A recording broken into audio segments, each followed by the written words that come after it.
Mes enfants, c'est le dernier chapitre de notre conte, Les 12 géants, l'épisode 10.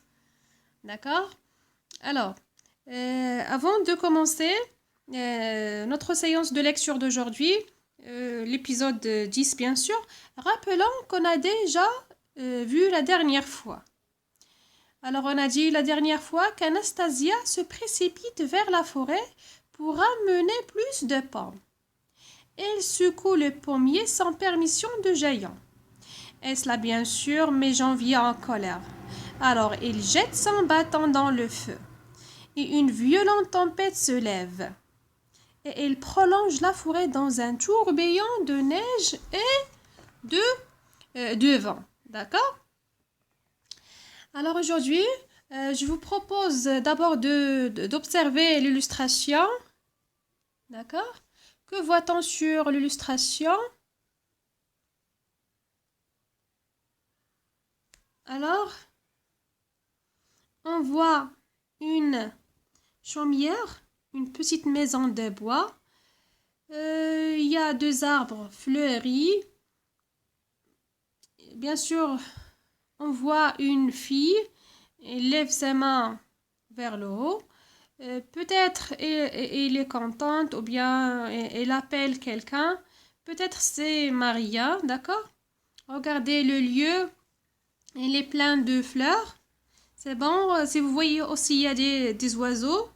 C'est pendant quelle saison, hein? C'est l'hiver? Non, c'est le printemps. C'est bien. Alors fermez vos manuels les enfants et essayez d'écouter et de suivre. Les 12 géants, l'épisode 10.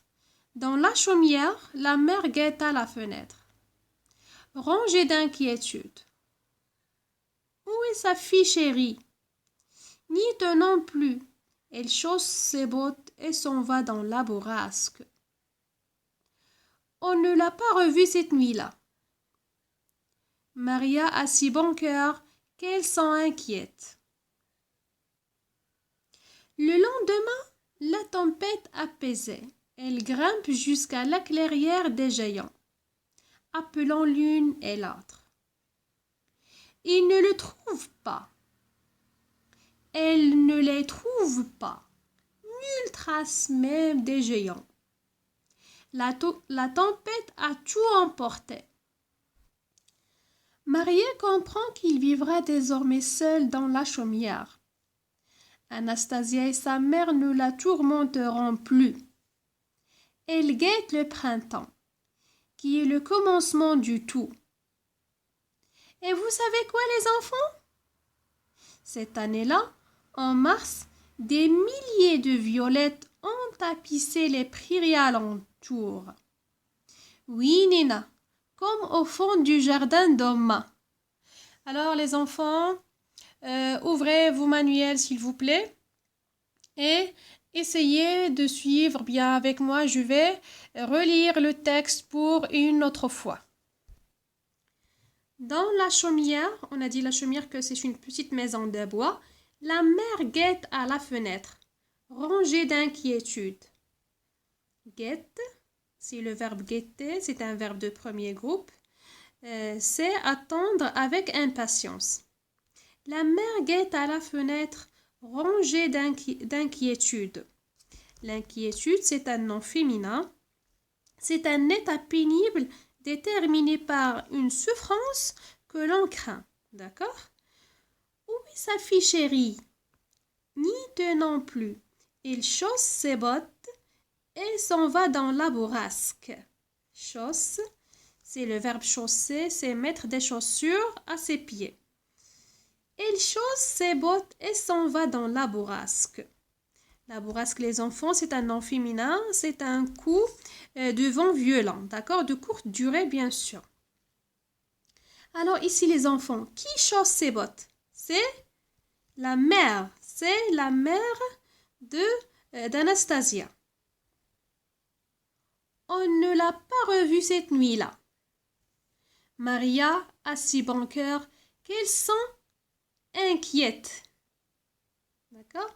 Inquiet ou bien inquiète, c'est un adjectif qualificatif qui est agité par la crainte. D'accord? Le lendemain, la tempête apaisée. Elle grimpe jusqu'à la clairière des géants en appelant l'une et l'autre. Apaiser ici, c'est le verbe apaiser. C'est un verbe de premier groupe. C'est rendre quelque chose moins violent. D'accord? Elle grimpe jusqu'à la clairière. Qui grimpe ici, les enfants? Elle, ici, représente qui c'est?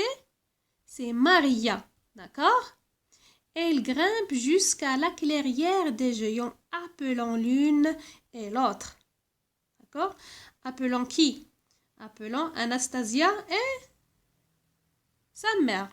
Alors Maria appelle sa sœur, sa demi-sœur et sa belle-mère. Et ne les trouve pas. Nulle trace même des 12 géants. Ça veut dire aucune trace. D'accord? La tempête a tout emporté. Le verbe emporter ici, c'est prendre avec soi et partir, pardon. C'est prendre avec soi et partir, d'accord? Maria comprend qu'il vivra désormais seul dans la chaumière, dans sa petite maison de bois. Ici, désormais c'est un adverbe, c'est-à-dire à partir du moment actuel. Donc, à partir de ce moment, Maria vivra seule dans la chaumière. D'accord? Anastasia et sa mère ne la tourmenteront plus. Ici, le déterminant là, c'est Maria. Anastasia et sa mère ne la tourmenteront.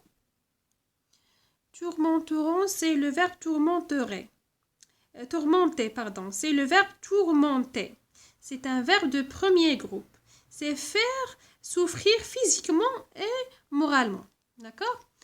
Elle guette le printemps, qui est le commencement de tout. Elle, ici, c'est Maria. Elle guette le printemps, qui est le commencement du tout. De tout. Et vous savez quoi, les enfants? Alors, regardez les enfants, cette expression-là.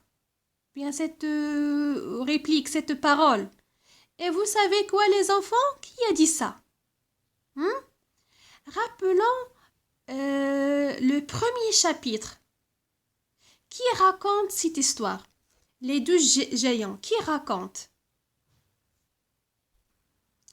Regardez dans le premier chapitre. Dans la famille Pluche, il y a Oma, maman, papa, Nina, Jules. C'est le premier chapitre, bien sûr, les enfants. Hein. Mamiel, Opa. Chacun à son tour raconte une histoire. D'accord? Aujourd'hui, c'est l'histoire de Mamiel. Alors, c'est Mamiel qui raconte, c'est Mamiel qui parle. D'accord? Alors, c'est Mamiel qui a dit « Et vous savez quoi, les enfants?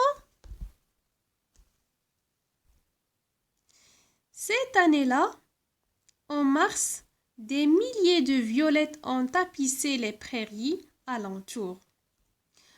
Les violettes sont tapissées les prairies, elles ont recouvert les prairies comme avec un tapis, d'accord? Vous avez l'expression en bas de la page.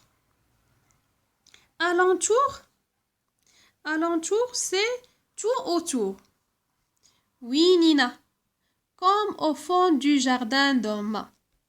Alors voilà notre texte aujourd'hui les enfants. La séance prochaine, Inch'Allah, on va répondre aux questions de compréhension en bas de la page. Au revoir.